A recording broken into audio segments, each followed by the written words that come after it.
Earlier on, we talked about interviews and how to gain accurate and complete information from witnesses.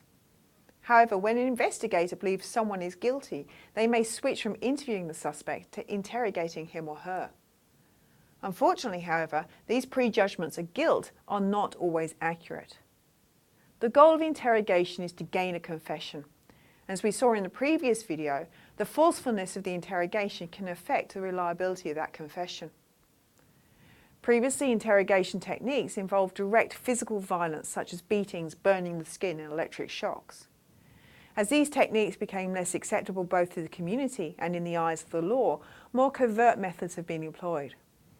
These might involve techniques like near drownings, holding a suspect over a great height, hitting a suspect through telephone books, pressing a suspect against a dead body, or deprivation, isolation and intimidation. Many of these so-called enhanced interrogation techniques have been alleged to have been used at various military detention camps in recent years. More typically though, in police settings, in countries where accusatorial methods are seen as acceptable, more direct psychological means of coercion have been employed. And this type of approach is best exemplified by Inbauer, Reed and Buckley's 9-step approach to interrogation. This interrogation occurs after an initial behavioural analysis interview, which is carried out to determine whether the person of interest is a suspect and therefore should be formally interrogated. This determination of guilt in this initial interview occurs through an interpretation of non-verbal behavioural cues and linguistic and paralinguistic styles that are believed to indicate deception. And we will return to the reliability of non-verbal cues to deception in a later video. After the behavioural analysis interview comes the interrogation.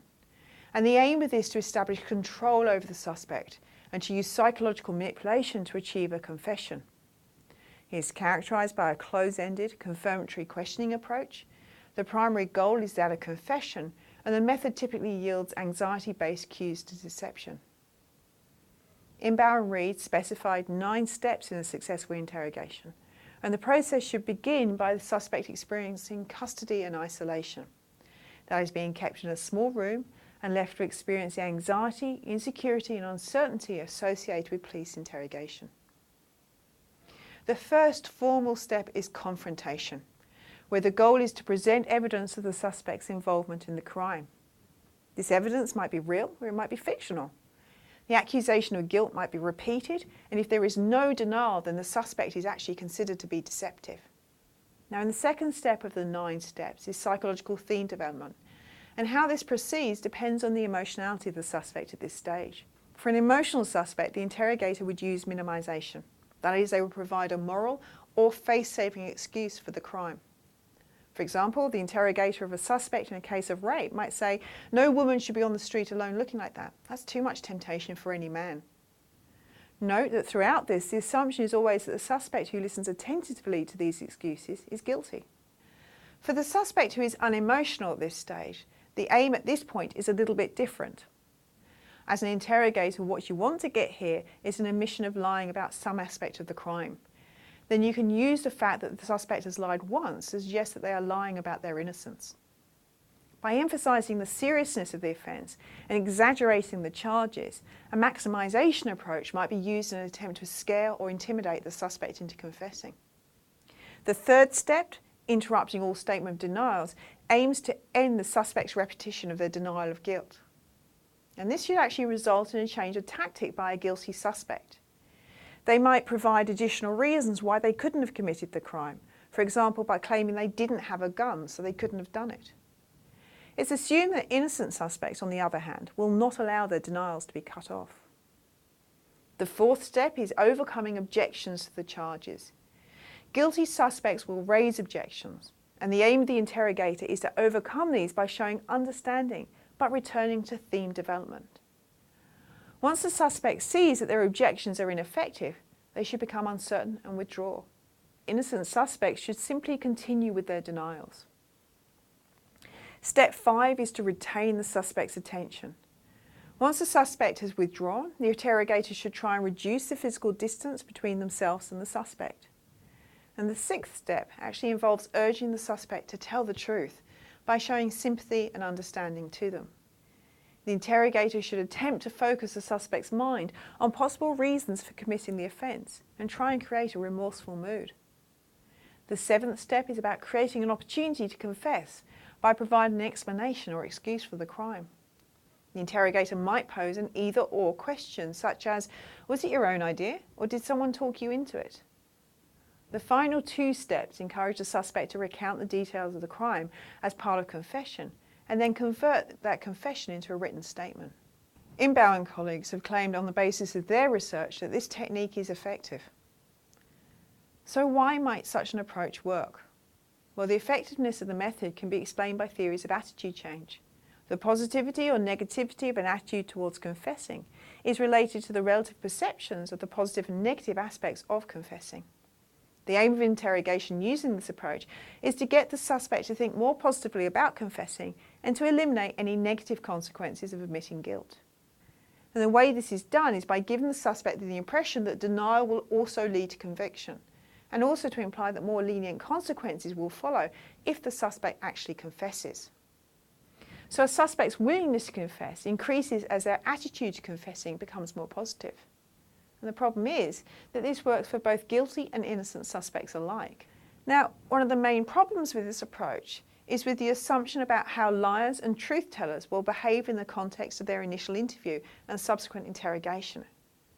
In fact, research suggests that liars, due to their concerns about the impression they are creating, behave in precisely the opposite way to that expected in this approach. It is liars who tend to be more helpful and less nervous. Perhaps most crucially, this interrogation approach relies on assumed nonverbal behavioural indicators of deception. When these assumed indicators have been evaluated using the scientific approach, they've been found to be unreliable. Further, people are unskilled in accurately reading nonverbal cues, and we will return to this point in the next video. And so this has led some to conclude that the fundamental assumptions underlying this approach are flawed. Interestingly, when police officers endorse the cues of deception described in the 9-step approach, they show lower levels of lie detection accuracy. Even more problematically, when people are trained to use aspects of the 9-step approach directly related to deception detection, these people become less accurate but more confident. While the 9-step approach assumes the suspect is guilty and applies pressure to extract a confession, there is an alternative approach. In a number of jurisdictions, this came about through legal changes following high-profile false confessions that allowed judges more discretion in allowing or not allowing confession testimony that had been obtained through such coercive techniques that I've just spoken about. In this method of interviewing, investigators seek to establish rapport with the interviewee and to use direct positive confrontation of the suspect to elicit confessions or other self-incriminating statements. To do this, open-ended exploratory questioning approaches are used. The fundamental goal of this type of approach is to gather information, and this approach yields cognitive cues to deception. Trickery or deception should not be used. So in this technique, rapport is developed between the interviewer and interviewee, and this facilitates a more relaxed atmosphere in which people should be more willing to talk.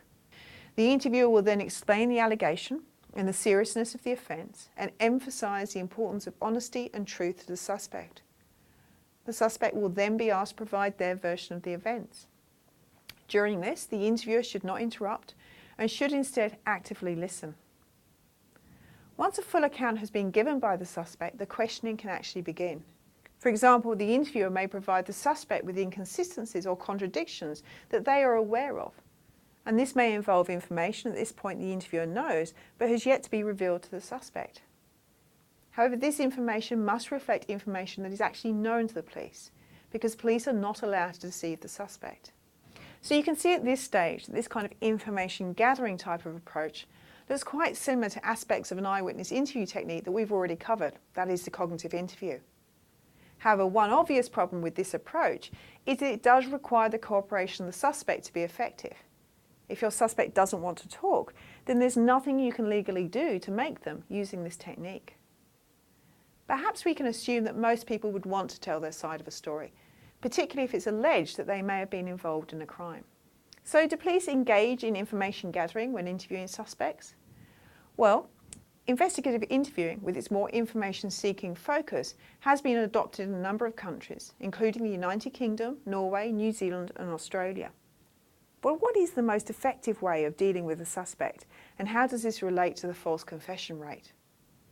In 2014, Messner and colleagues published a meta-analysis. That is a study that had the aim of systematically and comprehensively reviewing published and non-published experimental and observational studies on the effectiveness of these different types of techniques. So they focused on whether an interrogation, information gathering, or a combination approach, which they call direct questioning, was taken to suspects, and whether true or false confessions were given. They also differentiated studies on the basis of whether they were conducted in a field setting or whether they were lab-based experimental studies. Now, in their analysis in the field studies, the interrogation and information gathering approaches were positively associated with a large and significant increase in confession rates. The use of direct questioning, a mixture of the two approaches if you like, was not significantly associated with an increase in confession rates. Now, in terms of false confessions, which could only be assessed in those lab-based studies, they considered the effects of the different interview or interrogation techniques on the outcome of true or false confessions. When the interrogation method was directly contrasted with the information-seeking approach, the information-seeking approach came out on top. So this scientific evidence suggests that an information-gathering approach is a better way to interview suspects. Now, earlier in this video, we talked about the possible role of non-verbal cues in helping us to decide whether the witness is being truthful about their innocence, and how decisions in the interview process are based on this. So in the next video, we're going to spend some more time considering the research on non-verbal behaviour and how it is linked to being deceptive.